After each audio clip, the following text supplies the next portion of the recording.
for having me and giving me a chance to talk today about transcriptomics and what those might tell us about management and restoration of Great Lakes Cisco. So if you've been here the past couple of days, we've heard a lot about Cisco restoration and this opportunity that faces us. So I won't go over that again, but I just want to say that successful restoration requires knowledge of morphological and ecological diversity of remaining forms. And my point today is going to be that we might also consider genetic diversity, and specifically the genetic diversity that gives rise to that phenotypic diversity. So we'll start by talking about phenotypic diversity in Ciscos. If you look at larval Ciscos, they all basically look the same. They're very difficult to distinguish morphologically. But through ontogeny and development, we end up with a wide array of morphological forms. And so there are differences in body size and shape. We also see differences in head shape and jaw morphology, and then trophic morphology associated with gill rake structures. So where does this phenotypic diversity come from? What are the actual mechanisms that give rise to this diversity? Well, we know from previous studies that phenotypic plasticity is important to some extent, but also that heritable genetic differences play a role in actually causing this morphological differentiation.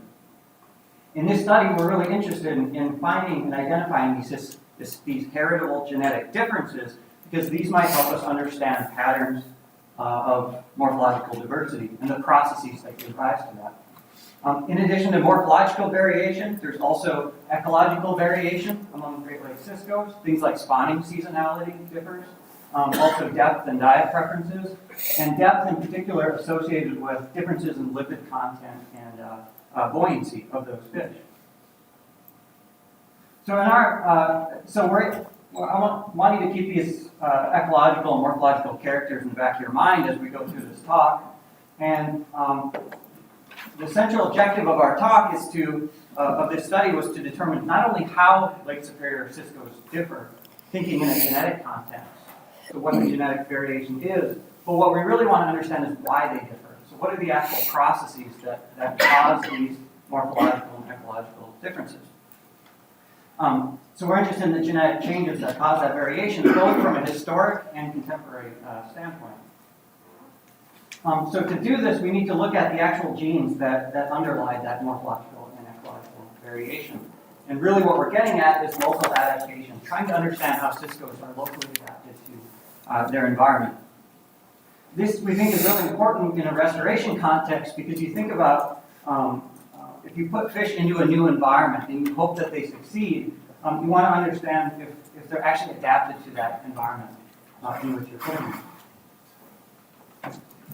So our predictions, we have two basic predictions in this study. First, we predict that variation in functionally important genes, that are the genes that actually cause these morphological or ecological differences, things like head shape, those genes should be consistent, show consistent patterns with the morphological variation that we see. So a few genes should show this pattern. Many other genes are not necessarily directly associated with the phenotypic variation that we see, and those should show little differentiation among forms or species. So this would be consistent with previous studies from neutral markers, things like microsatellites. And so these genes should show little differentiation among morphological forms. Okay, so I have to talk about genome structure. I apologize. I'll try to keep this brief. What is a genome? Well, a genome is just a collection of chromosomes. And a chromosome is just a long stretch of DNA. So I'm showing you here an example of, just think of this as a piece of a chromosome, a long strand of DNA. Along that chromosome, we have genes. The entire chromosome doesn't encode for genes or proteins, but rather a relatively small section of the chromosome actually has genes on it. The remainder of the chromosome is just these intergenic regions, and this is perhaps more than 90% of the genome that doesn't actually encode for genes or proteins. Because we're interested in phenotypic differentiation, we want to focus on these genes specifically. And there's many different types of genes for you geneticists. If there are any geneticists here, there's protein coding genes, but also remember that there's also regulatory genes and things like transcription factors. So what's transcriptome sequencing? Well, this is a method that allows us to specifically focus on the parts of the genome that encode for genes, that encode for proteins. So DNA that's found inside of genes, as you recall from your introductory biology classes, that DNA gets turned into RNA, RNA gets turned into proteins. And why do we care about proteins? Well, it's the proteins that ultimately give rise to the phenotypic variation that we see. So if we want to understand variation at this step, we sort of work backwards and try to understand the DNA changes that might ultimately cause these phenotypic differences. So transcriptome sequencing is a method where we can sequence essentially all of the expressed genes, or DNA, in those genes in a sample. So we do that with next generation DNA sequencing. We generate these sequences. And then because these are not just random parts of the genome, but rather these are actual genes, we can look at databases and figure out what these genes are. We just saw that great talk from Owen a few minutes ago about spectral tuning. This gene might just by chance be rhodopsin. And that's a gene that we know from the literature is responsible for spectral tuning in fish vision. So if we see DNA sequence changes in rhodopsin, we might look and try to understand whether that's associated as a functional mechanism driving spectral sensitivity differences in species, just as an example. Okay? So the currency that we work with with these types of data are called SNPs, or single nucleotide polymorphisms. This is just simply a single DNA base pair difference between two individuals. So here's sequences from individual 1, sequences from individual 2, and there's just simply a one base pair change between those two. So we try to quantify these SNPs across these functional genes in the genome and look at the patterns of variation. Okay, so in this study, we started off by looking at morphology of Cisco's in the Great Lakes. This is Dan Yule's work. Dan looked at a series of Celts morphometric measurements. And then simultaneously on the same specimens, Jerry Smith has been looking at the osteology, trying to see if the underlying bones differ as well. Jerry's work is still in prep. I'm not going to talk about that today. And then on these same specimens, we sequence the transcriptomes, or the protein-coding genes, from 32 individuals. We shot for 8 individuals per species of looking at Artidae, Hoyi or bloater, Kai, and short-jawed Xenithicus. I have this asterisk here for Xenithicus to remind me to mention that we tried to get 8 individuals per species. These can be hard to, it can be hard to find 8 individuals of short-jawed. In particular, because for RNA we need live specimens. So we have a bit of difficulty finding 8 individuals here, and I'll come back and show you the results of that. So once we have these individuals, we take tissues, mainly from the head region, and in particular the types of tissues that we think are ecologically relevant. So this is the business end of the fish, and we focus on this part of the fish because that's where a lot of the phenotypic differentiation lies. Here are the morphological characters that Dan used. I'll start by presenting the morphometrics. First, looking at a principal component analysis of those data. One of the first things that jumped out at me was that Kai, the Ks, form a nice tight cluster. They appear to be well differentiated from, say, Artidae, which are the blue A's. On the other hand, the third group of samples, the Z's for Xenithicus and H for Hoyi, form a much larger cluster, and there's no differentiation between those two. So that was, to me at least, was a somewhat surprising result. So basically, we see 3 different patches of groups of samples with morphology.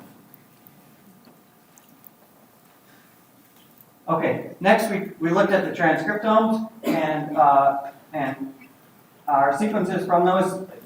Based on those sequences, we generated about 14,000 SNPs, or single base pair changes. So those are our data that we're working with. Those SNPs are found in about 1,800 different genes that may be relevant. And of those genes, if we winnow them down to just the ones that are taxonomically informative, we're left with about 120 taxonomically informative SNPs. And I'll talk more about those in a moment. We take those SNP data then and we can run analyses to see how the individuals cluster together. This is a structure analysis. Basically, the columns in this analysis correspond to individuals, so there's 32 columns in this plot. The colors correspond to how those individuals are assigned to particular groups based on the genetic structure. In this case, we told it to assign these individuals to 4 different groups. No prior taxonomic information is used, so this is a blind analysis. And the first thing that you can see is that Artidae, all 8 individuals, fall fairly strongly within this yellow group, so those appear to be genetically rather distinct. Chi, similarly, very strong differentiation. Those individuals group with the blue group here. And then in contrast, Hoi, the bloater and short jaw, appear to be a mishmash between this pink group and brown group on the screen. So different individuals look like they have different combinations of genetic background. There's one interesting individual in Xenithicus I want to mention, this last individual. I mentioned we had sort of difficulty finding 8 individuals. We sort of, as we got to the end of our samples, we had to include some individuals that were sort of questionable morphologically. And I want to show you this individual because this blue bar shows that it groups genetically quite strongly with other Chi individuals. Let's talk about that. So here's the actual a picture of the actual specimen that we had included with our short jaw. You can look at the picture, and I think it's quite obvious that this is actually a Chi. It's a large eye,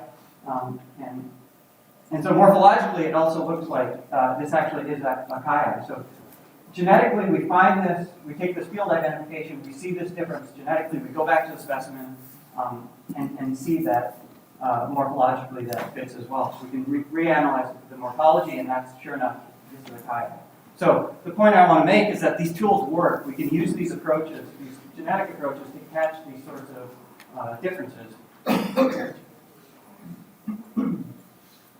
Okay, going back to our structure plot, this is the plot I showed you earlier with 4 groups. And note the Hoi and Xenithicus appear to be a mishmash. If we instead tell the software to analyze, to put these individuals into 3 different groups, you see stronger patterns where Hoi and Xenithicus can be grouped together. And in fact, this model, this 3-group model, is a better fit quantitatively. Oops. So I showed you before the morphology and how these individuals fall out in principal component analysis. Our prediction was that transcriptome markers, if they reflect the actual morphological variation, or if they actually cause the morphological variation potentially, that we should see similar patterns in the transcriptome data. And so here's the morphological PCA, here's the transcriptome data PCA, and in fact we see remarkable concordance across the data set. K again is Chi. We see great separation between Chi and Artidae, and then this cluster of Xenithicus plus Hoi. Similar to the morphological data. The transcriptome data, you see a little bit more separation between the groups, so these markers appear to be useful for species identification. Okay, so we know that these individuals differ both morphologically and genetically. The question is, what are the actual genes that are the strongest differentiation among species? I'm showing you here the 14,000 SNPs. Each of these blue points is a SNP on the x-axis. The y-axis is basically our measure of how taxonomically informative these markers are, using this metric FST. So the higher on this axis, the more taxonomically informative a particular marker is. And the first thing you can see is that the vast majority of SNPs show very little taxonomic differentiation. So these are markers that basically offer no information about taxonomic differentiation. These are markers that are similar to neutral markers in previous studies like microsatellites that basically don't tell us about the relationship of these individuals. So these are the wrong loci to focus on for these types of questions. Instead, what we should be focusing on are the markers that show strong differences among these forms. And so markers on this part of the distribution are strongly differentiated between these morphological forms. So I've pulled out here the 120 SNPs with the strongest pattern of differentiation. Now, if we look at what these genes actually do in terms of their physiological function, we can see that they're not just random genes in the genome, but rather a disproportionately large number of these genes actually encode for things that vary among these species. So these are genes that encode for head shape during development. So the head shape bones as they grow. Some of these genes encode for proteins that control lipid metabolism, so how buoyant individuals are. And then finally, body size and growth. So I want to, in the next couple of slides, give you some examples of specific genes that are highly differentiated between these forms. And I'm going to start with this point up here, this one SNP. What's the SNP that shows the most differentiation among these forms? And maybe you can sort of guess as we go through this. So these high FST genes, I'm going to show you, these are just a few examples of the genes that are highly differentiated. The first gene, this is the gene that shows the strongest differentiation between Cisco species. This is called CEF23A. This is the SNP that has a very high FST. But also in this gene, there's 6 other SNPs that are very highly differentiated as well. So it's not just one single base pair change. How does this sequence differ between the species? Well, Chi has a different allele than almost all of the other individuals. So Chi differs from the other species at this gene. What does this gene do? Well, we can go into the literature and look at studies of this gene, and it turns out that this gene controls, among other things, head shape. So there have been studies in zebrafish, our model organism, and they take a normal wild-type zebrafish, they mutate this gene, the resulting individuals with that mutation have a different head shape. So this affects the bone structure in the head through development. Okay. Another one of the high FST genes that we see is called GAD2. This is a gene that's a master regulator of lipid metabolism. This is a widely conserved gene, widely conserved physiological process. We even have this in humans. This is a major obesity gene in humans. In fish, this controls lipid metabolism. Chi genetically at this gene differs from the other species. Okay, so what do we know about lipids and Chi? Previous work, this is a study by Krause et al., showed that Chi have less buoyancy than some of the other Great Lakes Ciscos. They also, and that is probably a result of the high levels of lipids in the tissues of Chi. So Chi differ in their lipid metabolism. Here's a gene that's a really good candidate for adaptation that may actually cause some of that differentiation. And then finally, Rapunzel is another gene. I'll sort of speed up through these. This one controls cartilage formation in the head. We're thinking here about gill rakers and the number of gill rakers. It also controls some of the structural elements in the skeleton. And then finally, Sec13. This is a gene that differs strongly between bloater and short jaw. This is one of the few genes where we saw really strong differentiation. What does this gene do? I say short jaw specifically here because mutations in this gene in zebrafish literally cause a short jaw in zebrafish with this mutant. So note the short jaw here and the regular jaw in the individual delta mutation. And you can see it here as well. So these genes are good candidates, we think, if we want to understand the actual mechanisms giving rise to morphological variation. In the last minute, I want to just wrap up and say that we think that functional markers, in this case transcriptomes, provide really good hypotheses for the actual mechanisms driving that ecological and morphological diversification. And these are much more informative than the neutral markers that we've historically used. Adaptation, we think, is important among these lake superior Cisco diversity. In particular, head shape, body size, and lipid metabolism appears to be important.